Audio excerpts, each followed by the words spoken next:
வணக்கம் சார். வணக்கம் மேடம். வணக்கம் சார், இப்போ இஸ்ரேலுக்கும் லெபனானுக்கும் நடுவுல இந்த சீஸ்ஃபயர் ப்ரோக்ரஸ் போயிட்டு இருக்கு அப்படின்ற மாதிரி சொல்றாங்க. ஸோ உண்மையிலேயே இந்த ப்ரோக்ரஸ் போயிட்டு இருக்கா? எதுவும் அஃபிஷியலா அனௌன்ஸ்மெண்ட் பண்ணுவாங்களா? ஆக்சுவலா இன்னைக்கு மார்க்கெட்டை பாத்தீங்கன்னா, இன்னைக்கு இஸ்ரேலும் லெபனானும் 34 வருஷம் கழிச்சு பேச்சுவார்த்தை தொடங்க போறதா அமெரிக்காவுடைய பிரசிடென்ட் ட்ரம்ப் அனௌன்ஸ் பண்றாரு. இந்த அனௌன்ஸ்மெண்ட் இங்க இருந்து வந்ததுன்னு பார்க்கணும். ஸோ இன்னைக்கு அனௌன்ஸ்மெண்ட் அப்படிங்கிறது ட்ரம்ப் அபிஷியலா அவர் என்ன சொல்றாரு, நான் பேச்சுவார்த்தைக்கு ஏற்பாடு பண்ணியிருக்கேன். 34 வருஷம் கழிச்சு லெபனானும் இஸ்ரேலும் உட்கார்ந்து பேசி சீஸ் ஃபயரை கொண்டு வரப்போறாங்க அப்படிங்கிற மாதிரி அனௌன்ஸ்மெண்ட் ட்ரம்ப் கொடுக்குறாரு. பட் இந்த மாதிரி பேச்சுவார்த்தை நடக்கிறத பத்தி எங்களுக்கு எதுவும் தகவல் இல்லை அப்படின்னு லெபனான்ல ஒரு தரப்பினர் சொல்றாங்க. சோ இன்னுமே இந்த பேச்சுவார்த்தை இன்னைக்கு நடக்குமா நடக்காதா அப்படிங்கிறது ஒரு மிகப்பெரிய கொஸ்டின் மார்க் தான். பட் ட்ரம்போடைய ஸ்டேட்மெண்ட் நம்ம எடுத்து பார்த்துட்டோம் அப்படின்னு சொன்னா, இன்னைக்கு லெபனானுக்கும் இஸ்ரேலுக்கு நடுவுல ஒரு சீஸ் ஃபயர் பேச்சுவார்த்தை இருக்கும் அப்படிங்கறத நம்ம எதிர்பார்க்கலாம். ஆனா முக்கியமான பிரச்சனை என்னன்னா, லெபனானுக்கும் இஸ்ரேலுக்கும் டைரக்ட் பிரச்சனை இருக்கு அப்படின்னு சொன்னா அதுல கொஞ்சம் சுவாரஸ்யமான விஷயங்கள். லெபனான்ல இருந்து ஆபரேட் ஆகக்கூடிய ஹெஸ்புல்லாவுக்கும் இஸ்ரேலுக்கும் தான் டைரக்ட் பிரச்சனை. சோ லெபனானுக்கும் இஸ்ரேலுக்கும் நடுவுல சீஸ் ஃபயர் வரதுக்கான வாய்ப்புகள் இருக்கு அப்படிங்கிற ஒரு கோப் மார்க்கெட்ல இருக்கு இப்போதைக்கு. பட் இன்னைக்கு பேச்சுவார்த்தை நடந்தாதான் அது உண்மை மேடம். பேச்சுவார்த்தை நடக்கும் அப்படின்னு ட்ரம்ப் சொல்லியிருக்காரு. நம்ம கேட்டிருக்கோம். நடக்குதா அப்படின்னு பார்த்தோம்னா இந்த முடிவு நாளைக்கு காலை விடியும் போது நமக்கு தெரிஞ்சிடும். சார், ஈரானுக்கும் யூஎஸ்க்கும் நடுவில் நடந்த சீஸ்ஃபயர் 2 வீக்ஸ் அனௌன்ஸ்மெண்ட் பண்ணியிருந்தாங்க. ஸோ இதுக்கடையில் நிறைய ப்ராப்ளம்ஸ் போயிட்டு இருந்துச்சு. ஸோ நிறைய கிரிட்டிக்கலான சுச்சுவேஷன்லாம் நம்ம பார்த்துருந்தோம். ஸோ இப்போ அந்த சீஸ்ஃபயருடைய டைமிங் முடிய போகுது. ஸோ இந்த டைமிங்கை இன்னும் எக்ஸ்டெண்ட் பண்ணுவாங்களா, இல்லை இது ஒரு வார் மாதிரி எஸ்கலேட் ஆகி ஏதோ ரிஸ்கில் கொண்டு போய் முடியுமா? இப்போ சீஸ்ஃபயர் பொறுத்த வரைக்குமே ஏப்ரல் 22 முடியுது. பட் இதை எக்ஸ்டெண்ட் பண்றதுக்கு எல்லா தரப்பினருமே நீங்க யூரோப்பியன் கண்ட்ரீஸ்ல ஆரம்பிச்சு ஈவன் பாகிஸ்தான் மீடியேட் பண்றாங்க, அவங்கள ஆரம்பிச்சு ஈவன் இந்தியா முதல் கொண்டு எல்லாருமே இந்த சீஸ்ஃபயர் எக்ஸ்டெண்ட் பண்றதுக்கான ஒரு ப்ரெஷர் வெளிநாடுகள் மேலே போட்டுட்டு இருக்காங்க. காலையில பெரிய அளவு சீஸ்ஃபயர் எக்ஸ்டெண்ட் ஆகிற வாய்ப்பு இருக்கு அப்படின்னு நிறைய தகவல்கள் வந்துருக்கு. பட் இன்னும் அபிஷியலா இதை பத்தி எந்த ஒரு அனௌன்ஸ்மெண்ட்டும் இல்லை.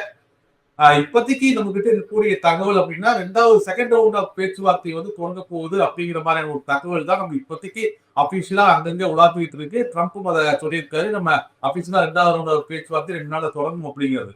பட் அந்த பேச்சுவார்த்தை தொடங்கினா அதோட முதல் அம்சமாவே இந்த சீஸ்ஃபயர் எக்ஸ்டெண்ட் பண்றதா இருக்கத்தான் செய்யும். இப்போதைக்கு பெரிய எக்ஸ்பெக்டேஷன் இருக்கு மேடம். இந்த சீஸ்ஃபயர் எக்ஸ்பெண்ட் ஆகும் அப்படிங்கிற எக்ஸ்பெக்டேஷன் பெரிய இருக்கு. பட் அபிஷியல் அனௌன்ஸ்மெண்ட் இன்னும் இல்லை. அபிஷியலா 2 நாள் பேச்சுவார்த்தை 2வது பேச்சுவார்த்தை தொடங்குது அப்படிங்கிறதும் இப்ப கரெக்டா இருக்கக்கூடிய சீஸ்ஃபயர் 22ஆம் தேதி வரைக்கும் இருக்கு அப்படிங்கிறது கூட தான் நமக்கு அபிஷியலா இருக்கக்கூடிய இன்ஃபர்மேஷன். சார், இப்போ ஈரான் மேல யூஎஸ் ஆப்ரேஷன் எக்கனாமிக்கல் ஃபியூரி அப்படின்ற விஷயத்த பண்ண போறேன் அப்படின்ற மாதிரி சொல்றாங்க. ஸோ இது எந்த மாதிரி இம்பாக்ட்லாம் தரும்? கண்டிப்பா இது ஜியோ பொலிட்டிக்கல் ப்ரெஷரை கிரியேட் பண்ற ஒரு சைக்காலஜிக்கல் ப்ராப்ளமா, இல்லை எந்த மாதிரி அவங்க பண்றாங்க? ஏன்னா ஈரானை தாக்குறது இப்போ ஆயுதம் மூலமா இல்லாம வேற வழியில தாக்குறதுக்கு இது ஒரு வழியா சார்? எந்த மாதிரி பார்க்கலாம் இதை?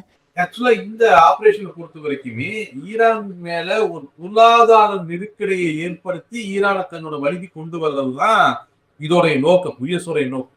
நம்ம யுஎஸ் பொறுத்த வரைக்குமே கிட்டத்தட்ட இத்தனை நாள் நம்ம சண்டை போட்டுட்டு இருந்தாங்க ஈரானுடன், நம்ம பார்த்துட்டு தான் இருந்தோம்.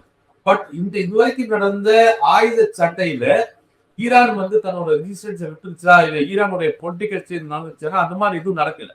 ஈரான் தொடர்ந்து தன்னை தற்காத்துக்கிட்டு தான் இருக்கு. பொலிட்டிக்கல் சேஞ்சும் பெரிய எதுவும் நடக்க கிடையாது ஈரானுக்குள்ள.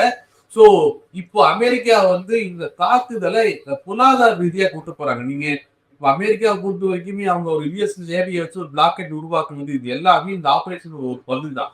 இந்த ஆபரேஷன் அப்படிங்கிறது ஒரு மிகப்பெரிய பொருளாதார அழுத்தத்தை ஈரான் மேல கிரியேட் பண்ணி ஈராக தன்னுடைய வழி கொண்டு வர்றதுதான் இந்த ஆபரேஷனுடைய கண்டிஷன்.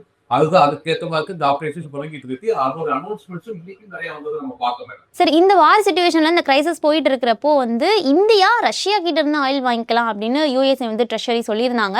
ஸோ அதை இப்போ கேன்சல் பண்ணியிருக்காங்க. ஸோ அதனால என்ன மாதிரியான இம்பாக்ட்லாம் வரும் சார்? ஆக்சுவலா நீங்க ப்ரீவியஸா நம்ம பேசிட்டு இருந்த முடியும் ஆபரேஷன் எக்கனாமிக் ஃபியூரின்னு, அது ஒரு பகுதி தான் இது. அதாவது ஈரான் மேல ஒரு பொருளாதார அழுத்தத்தை கொண்டு வர்றது, இதுதான் இப்ப இருக்கக்கூடிய யுஎஸ் உடைய நோக்கம். இப்ப இந்த வார் தொடங்குற டைம்ல யுஎஸ் வேலை கொடுத்திருந்தாங்க. ஆயிலோட பெரியோடு இருக்கிறதுனால ரஷ்யா ஈரான் மாதிரியான நாடுகளோட ஆயுதம் வாங்கறதுக்கான வழிவகை மூலியமா கிடைச்சது. அதாவது யுஎஸ் உடைய அந்த இடைக்கால வேலை, நீங்க ரஷ்யா ஆயில் வாங்க ஈரான் ஆயில் வாங்கறதுக்கெல்லாம் தலையை விட்டுருந்தாங்க இல்லையா, இதுல இருந்து சலுகையை கொடுக்க ஆரம்பிச்சாங்க இந்த ஆயில் பிரைஸை கண்ட்ரோல் பண்றது. ஆனா இப்போ யுஎஸ் ஆரம்பிச்சிருக்கக்கூடிய ஆபரேஷன் எக்கனாமிக் ஃபியூரி படி ஈரான் மேல ஒரு மிகப்பெரிய பொருளாதார அழுத்தத்தை கொண்டு வரணும்னா இந்த ஆயில் சப்ளையை முழுசுமா கட் பண்ணணும். அதாவது ஈரான் சுத்தமா ஆயில் விற்க முடியாத ஒரு சூழ்நிலையை உருவாக்கணும். நம்மளுமே கொஞ்சம் பல வருஷங்களுக்கு அப்புறம் ஈரான் கிட்ட ஆயில் வாங்கி இருந்தோம். அது ஒரு பகுதியாத்தான் இவங்க இந்த நோ வேவர் அப்படிங்கிற ஒரு கான்செப்டை மறுபடியும் கொண்டு வர்றாங்க. அதாவது இப்போ கொடுக்கப்பட்ட இடைக்கால சலுகை, இந்த ரஷ்யா கிட்ட இருந்து ஆயில் வாங்கிக்கலாம், ஈரான் கிட்ட இருந்து ஆயில் வாங்கிக்கலாம்னு இப்போ கொடுக்கப்பட்ட இடைக்கால சலுகையை இன்னைக்கு அபிஷியலா யூஎஸ் நிறுத்துறாங்க.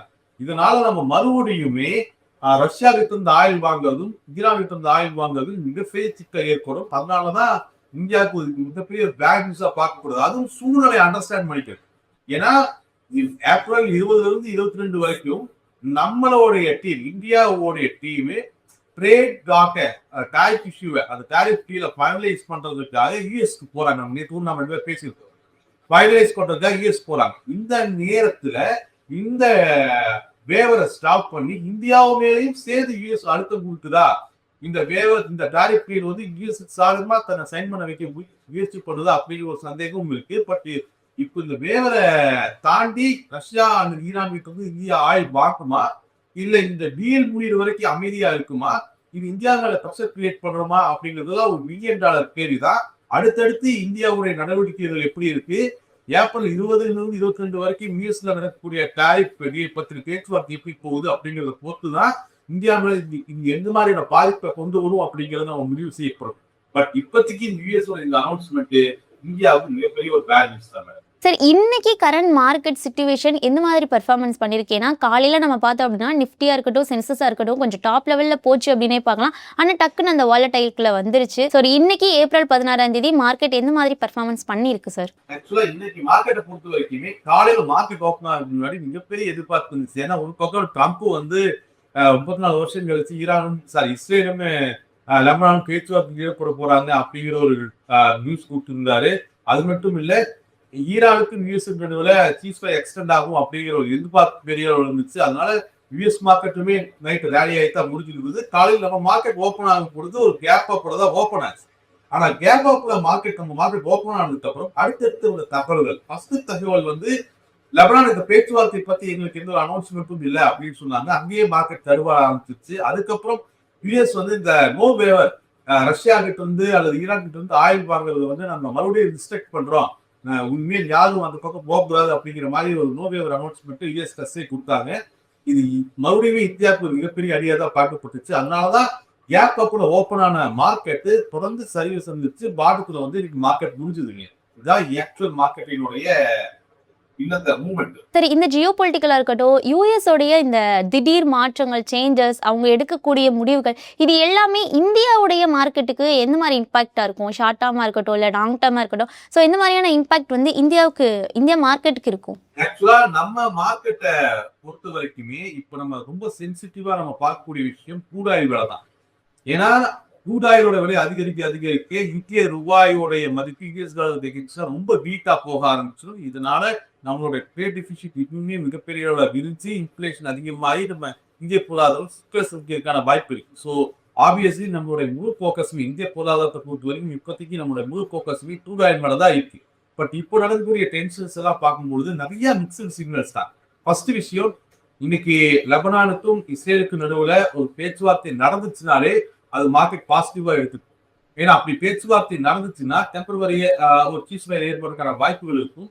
இதனால ஈரானுக்கும் யூஎஸ் நடக்கக்கூடிய 2ஆம் கட்ட பேச்சுவார்த்தை சுமூகமா நடக்கிறதுக்கான வாய்ப்புகள். அப்படி நடந்துச்சு அப்படின்னு சொன்னா யூஎஸோட நேவி பிளாக்கெட்டு கொஞ்சம் வெளியெடுக்கப்படும். இதனால மறுபடியும் ஆயில் போக்குவரத்து சீரமையும் ஆயிலோட விலை கம்மியாகும். ஸோ இதை பொறுத்துதான் நம்மளுடைய பங்குச்சந்தை செயல்படுறதுக்கான வாய்ப்புகள் அதிகமா இருக்கு. இப்போதைக்கு நம்ம 2 விஷயத்தை இந்திய பங்குச்சந்தைகள்ல பார்க்கணும்.